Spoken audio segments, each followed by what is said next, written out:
बिस्मिल्लाहिर्रहमानिर्रहीम। Dear students, आज हमने यूनिट नंबर 3 का क्वेश्चन नंबर 4 करना है। यूनिट नंबर 3 हमने स्टार्ट किया हुआ है। एक्सरसाइज 3.2 का क्वेश्चन नंबर 4 हमने स्टार्ट करना है। हमने कुछ नंबर्स हमें दिए गए हैं। हमने एक्स की, एल की और अननोन यानी एन की वैल्यू जो है वो फाइंड आउट करनी है।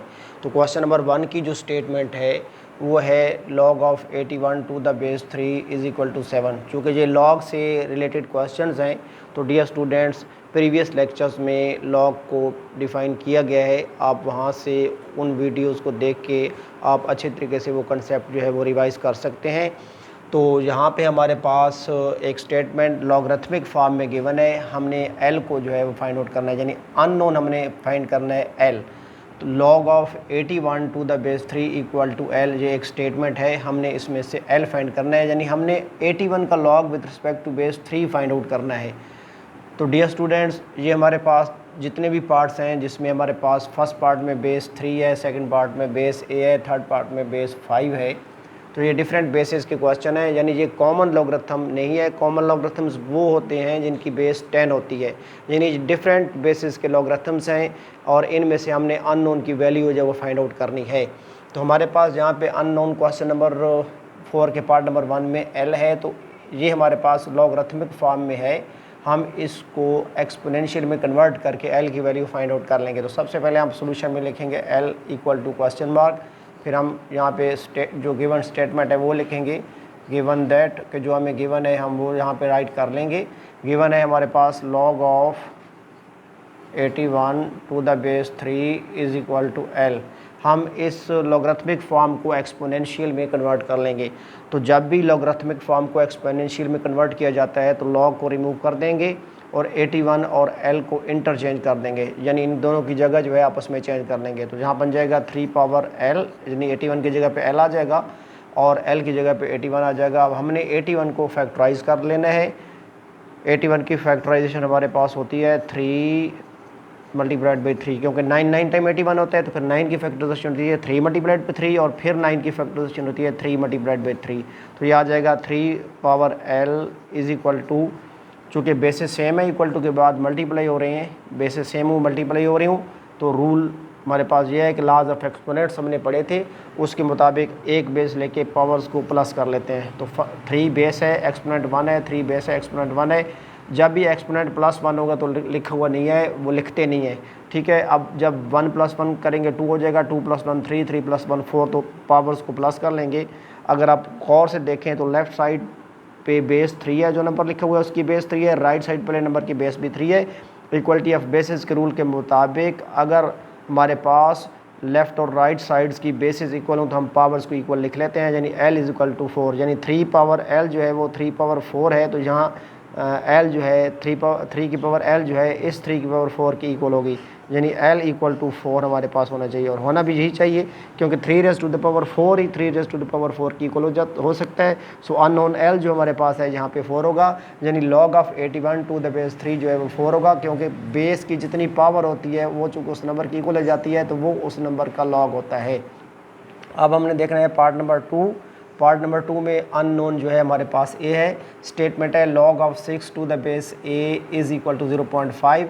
यहाँ हमने a फाइंड करना है, तो a equal to question mark, और फिर हमने जो है वो यहाँ पे भी हमने राइट करना था यहाँ पे कि इन एक्सपोनेंशियल फॉर्म,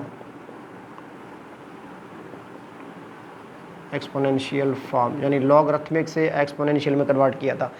अब यहाँ जो हमें स्टेटमेंट गिवन है, पहले हम वो स्टेटमेंट यहाँ पे राइट कर लेंगे।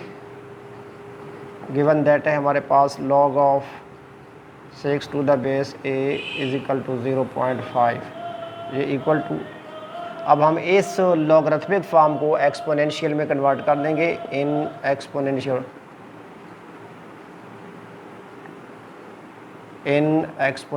फॉर्म। क्या होती है एक्सपोनेंशियल फॉर्म? हमने log को रिमूव कर देना है और 6 और 0.5 को इंटरचेंज कर देना है, यानी a raise to the power हमारे पास हो जाएगा 0.5 इज़ इक्वल टू 6 को और 0.5 को इंटरचेंज कर देंगे, log को रिमूव कर देंगे। अब हमने क्या करना है, ये जो 0.5 है इसको हमने डेसिमल से फ्रैक्शनल में कन्वर्ट कर देना है, और ये बन जाएगा a raise to the power 5/10। चूँकि after the decimal point single digit है तो फिर हम इसको 10 से डिवाइड कर देंगे इज इक्वल टू 6। अगर आफ्टर डेसिमल पॉइंट 2 डिजिट्स होंगे तो हम 100 से डिवाइड करेंगे, अगर आफ्टर डेसिमल पॉइंट 3 डिजिट्स होंगे तो हम 1000 से डिवाइड करेंगे। अब हमने इसको डिवीजन के रूल के मुताबिक जो है वो सिंपल फ्रैक्शन बना लेना है। 5 1 टाइम 5, 5 2 टाइम 10, तो ये बन जाएगा 1/2 is equal to 6। a raise to the power 1/2 is equal to 6। हमने चूँकि a की वैल्यू फाइंड करनी है, यानी a पावर 1 की वैल्यू फाइंड आउट करनी है, और यहाँ हमारे पास है वैल्यू जो आ रही है वो आ रही है a पावर 1/2। तो चूँकि 1/2 मीन स्क्वायर रूट है तो हम इसका बोथ द साइड स्क्वायर ले लेंगे by taking square on both sides, by taking square root by taking square on both side. Both side पे हम स्क्वायर ले लेंगे।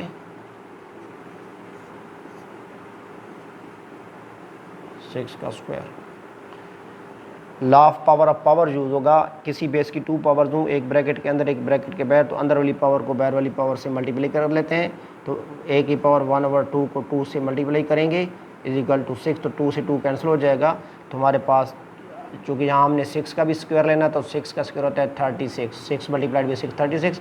तो a इक्वल टू हमारे पास आ गया जी 36। तो अननोन हमने फाइंड आउट कर लिया। यानी अगर हमने 6 का लॉग फाइंड करना हो विद रिस्पेक्ट टू बेस 36 तो वो 0.5 होगा, क्योंकि 36 की पावर 0.5 जो है वो 6 की इक्वल होता है। अब नेक्स्ट पार्ट नंबर जो है वो 3 हम सॉल्व कर लेते हैं। पार्ट नंबर 3 की स्टेटमेंट हमारे पास है log of n to the base 5 equal to 2। यहाँ भी हम इसको सॉल्व करेंगे। सबसे पहले हम यहाँ पे unknown equal to question mark लिखेंगे, n equal to question mark, और गिवन हमारे पास जो स्टेटमेंट है वो यहाँ पे हम पहले सोल्यूशन में राइट करेंगे। Given that log of n to the base 5 is equal to 2। अब ये लॉगरिथमिक फॉर्म में है, इसे भी हम एक्सपोनेंशियल में कन्वर्ट कर लेंगे इन एक्सपोनेंशियल फॉर्म।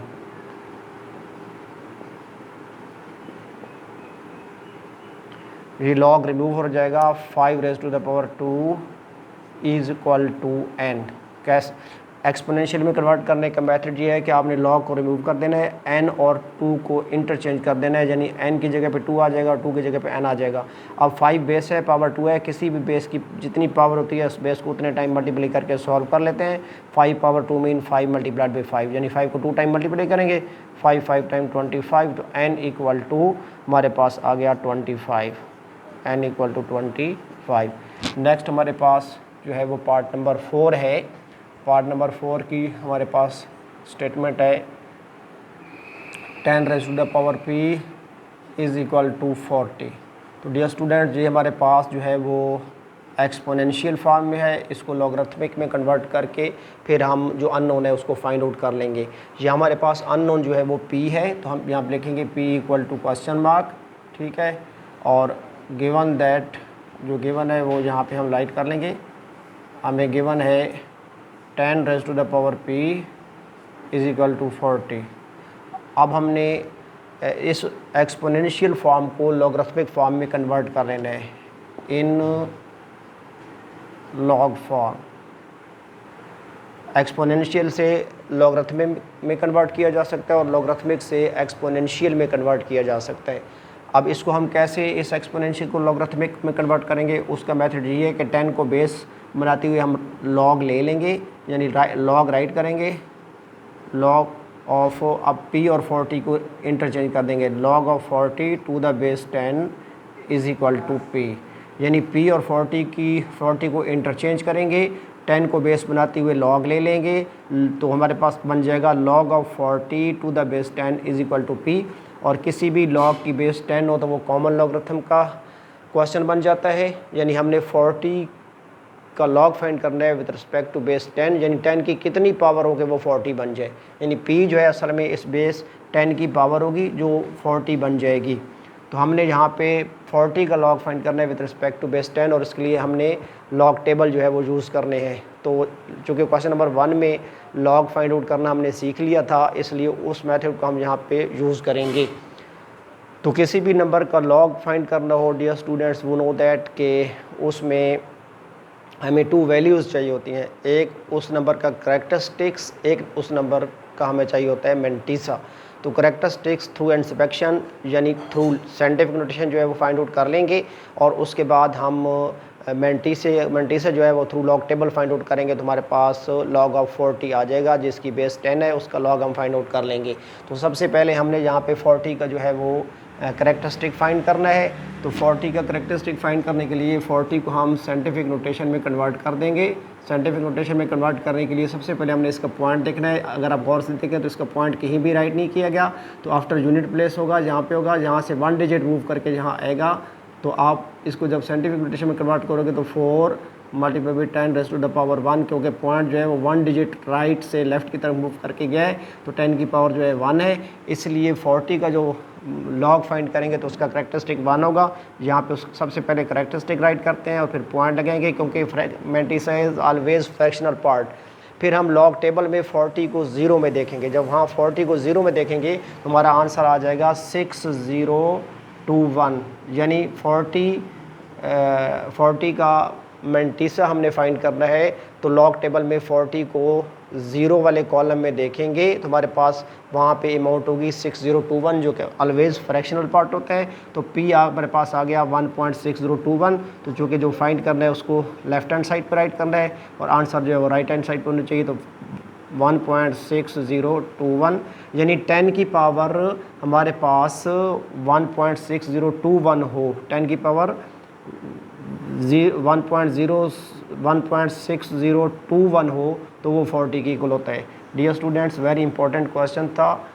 इन सारे पार्ट्स को अच्छे तरीके से जो है आपने सॉल्व करना है, इनके अच्छे तरीके से प्रैक्टिस करनी है। दुआ में याद रखिएगा डियर स्टूडेंट्स। खुदा हाफिज़।